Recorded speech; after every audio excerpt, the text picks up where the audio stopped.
You know that feeling when you decide to try something new?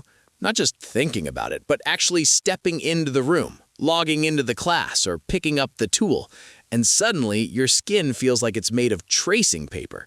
There's a specific kind of vulnerability that arrives the moment you stop being an observer and start being a beginner. It's not the fear of failure exactly. It's something more immediate, more cellular. It's the sensation of being seen in a state of not knowing. And that sensation, that raw exposure, is often enough to make you put the thing back down and walk away before you've even truly started. Maybe you've been meaning to learn a language. You've done the practice in private, whispering the words to your phone screen where no one can hear your accent. But then you go to the coffee shop and the barista is clearly a native speaker, and you think about just ordering in that language, just to try, and your throat closes up. Or perhaps you want to start painting. You have the brushes, the canvas is still wrapped in plastic, but the idea of someone, your partner, a roommate, even the dog, walking past and seeing the first ugly, muddy, wobbly line you put down feels like standing naked in the middle of the grocery store. You feel exposed. And the most confusing part is that logically you know no one is watching, no one cares, yet the brain is screaming that you are in imminent social danger.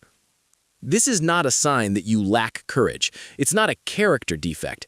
It's a very specific, well-worn neural pathway that is lighting up like a runway at night. When you feel that hot flush of exposure, you are experiencing the collision of two very powerful, very ancient systems in the brain. The first is the prefrontal cortex, the part of you that dreams, plans, and wants to expand. The second is the amygdala and the broader limbic system, the part of you that has kept your ancestors alive for 200,000 years by being suspicious of anything that might get them kicked out of the tribe. And when you try something new, the limbic system doesn't see watercolor class. It sees unpredictable environment with witnesses. We have to look at the lived texture of this to understand its weight. It shows up in the smallest, most absurd ways. It's why you hover your finger over the Join Meeting button for an extra 15 seconds, even though you're already 5 minutes early.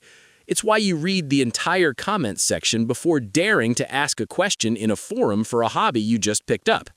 It affects your identity because it forces a temporary regression. You are an adult with a career, a mortgage, maybe even children who depend on you for guidance. But in this new space, you are suddenly 6 years old again, clutching a pencil and hoping the teacher doesn't call on you. Your internal self-talk shifts from "I am capable" to "I look like an idiot." And because we are social creatures, the fear of looking like an idiot is neurologically indistinguishable from the fear of being attacked. There's a pattern in personality psychology that sits at the heart of this, often linked to what we call self-monitoring, or more deeply, the sensitivity of the behavioral inhibition system. The behavioral inhibition system is like the brain's internal brake pedal. It scans the environment for conflict, for novelty, and for potential punishment. When this system is highly sensitive, it interprets any scenario where your performance is uncertain and there is an audience, even an audience of one stranger in a coffee shop, as a high-stakes event.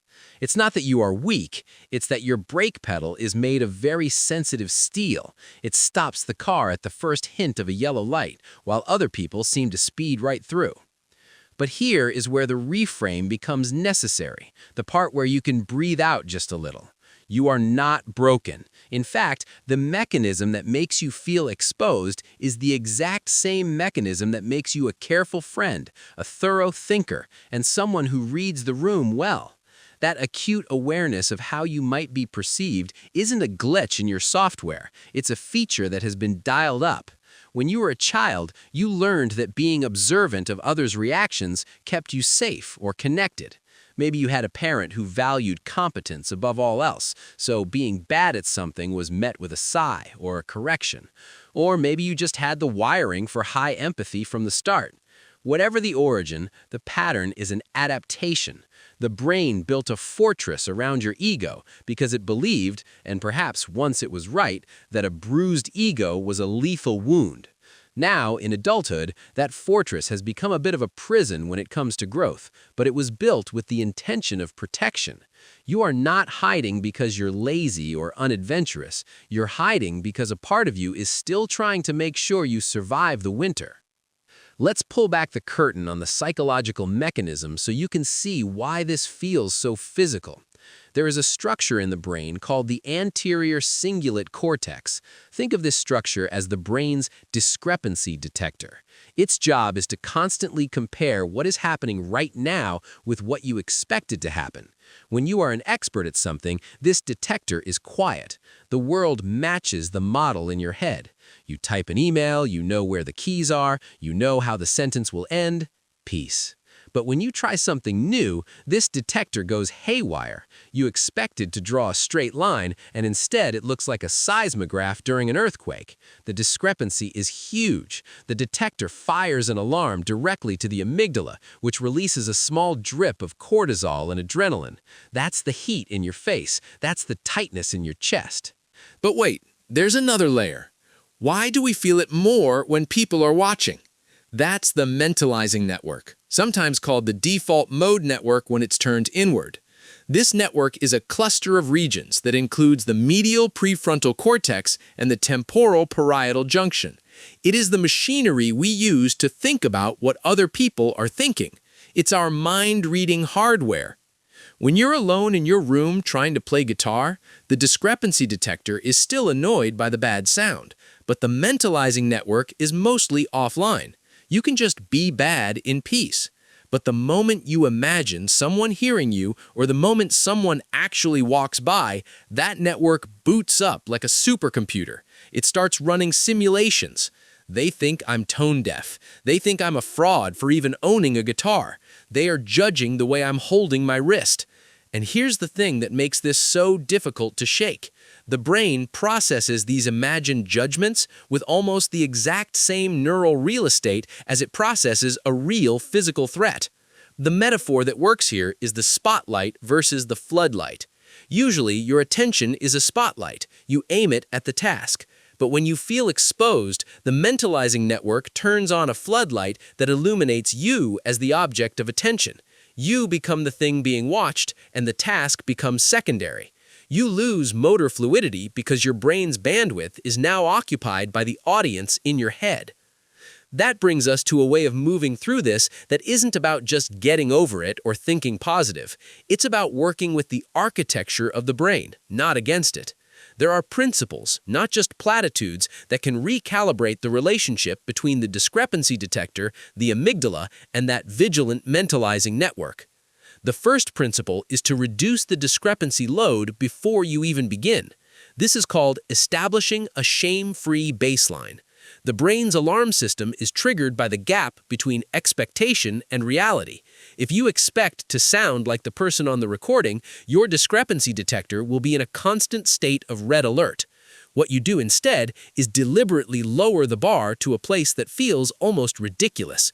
You tell yourself, out loud if you can, that for the next 20 minutes, your only goal is to make the ugliest sound possible. You are trying to be bad. You are collecting data on what bad feels like. Now, let's look at why this works from a psychological standpoint.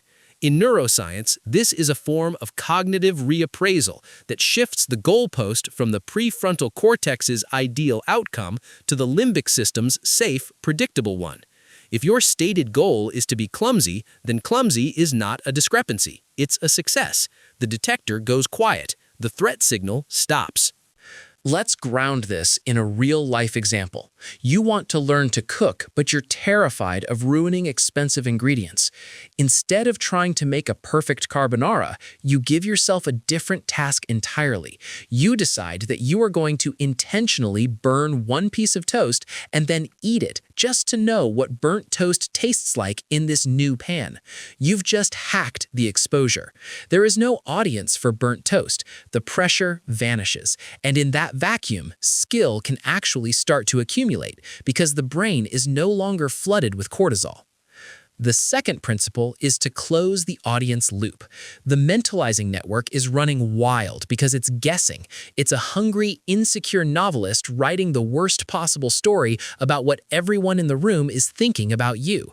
You can starve that novelist by providing concrete data. This is called proximity exposure, or sometimes predictable discomfort.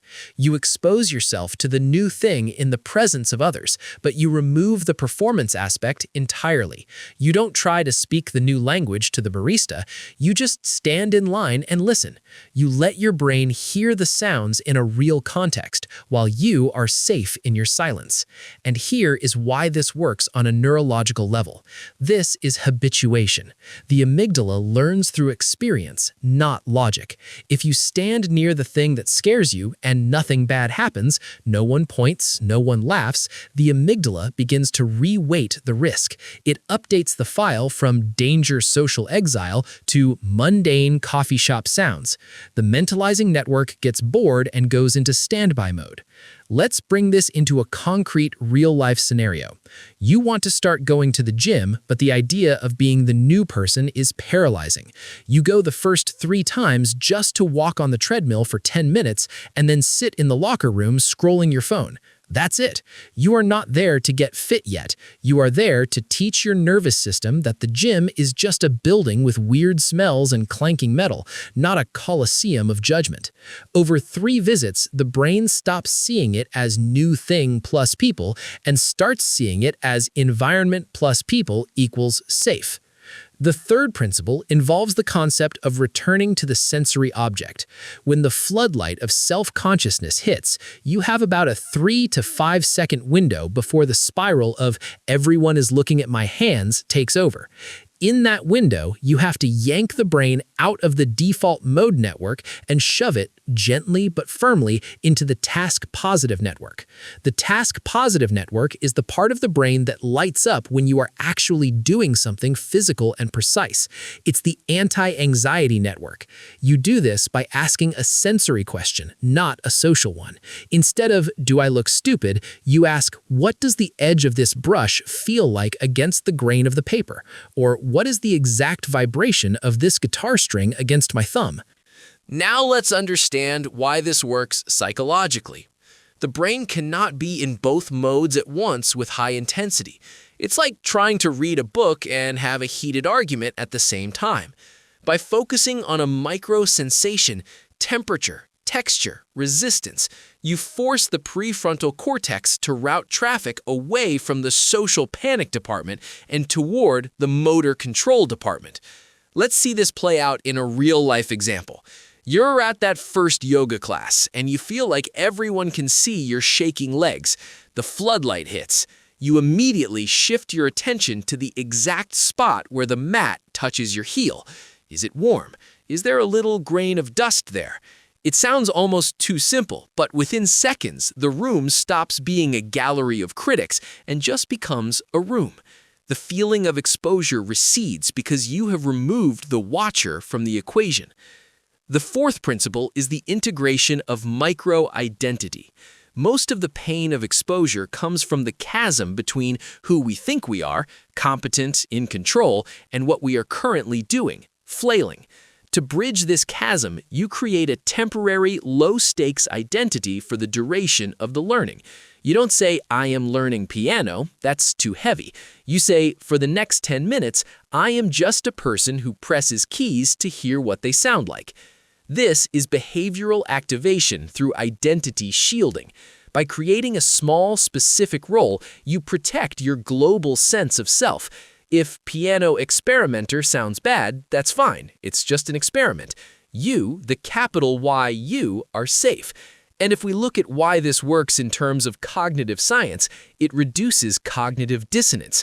The brain doesn't have to reconcile the story of "I am a smart adult" with "I just played Twinkle Twinkle like a broken robot." Those two things exist in separate mental folders. Consider this real-life scenario. You have to give a presentation on a topic you're still learning. The exposure is paralyzing. You step up not as the expert, but as the guide. A guide doesn't know everything, but they know how to show you the trail. Your voice steadies because you are no longer trying to defend an identity of total mastery. And this leads to the quiet, simple model that holds all of this together. You can think of the mind as having two dials. One dial is labeled self. The other dial is labeled world. When you feel exposed, the self dial is turned up to maximum volume. It's all you can hear. The sound of your own heartbeat, the echo of your own insecurities, the imaginary whispers of the crowd. It's deafening. The work isn't to turn the self-dial down. You can't just stop being self-aware by willpower. The work is to turn the world dial up. You turn up the grain of the paper. You turn up the taste of the burnt toast. You turn up the exact shade of blue in the sky outside the gym window. When the world dial is loud enough, the self-dial doesn't have to be silent. It just becomes part of the background noise, a gentle hum instead of a piercing siren. You stop feeling exposed because you are no longer standing naked in an empty room. You are standing inside a vast, textured, sensory world. And in that world, being a beginner is just one of a million small, quiet sounds. There is a strange kind of peace in accepting that the exposed feeling will come. It is not an enemy you must defeat before you can live your life. It is more like the weather. It's the fog that rolls in when you cross the bridge from the familiar island to the unknown mainland. You don't have to wait for the fog to clear to keep walking. You just have to know that the road is still under your feet even when you can't see your own hands in front of your face. The voice that whispers, "They're looking," is just a relic of a younger version of you, a version who learned that to be seen was to be vulnerable.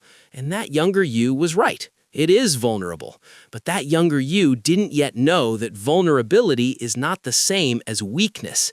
It is the only available passageway to a life that hasn't already been lived.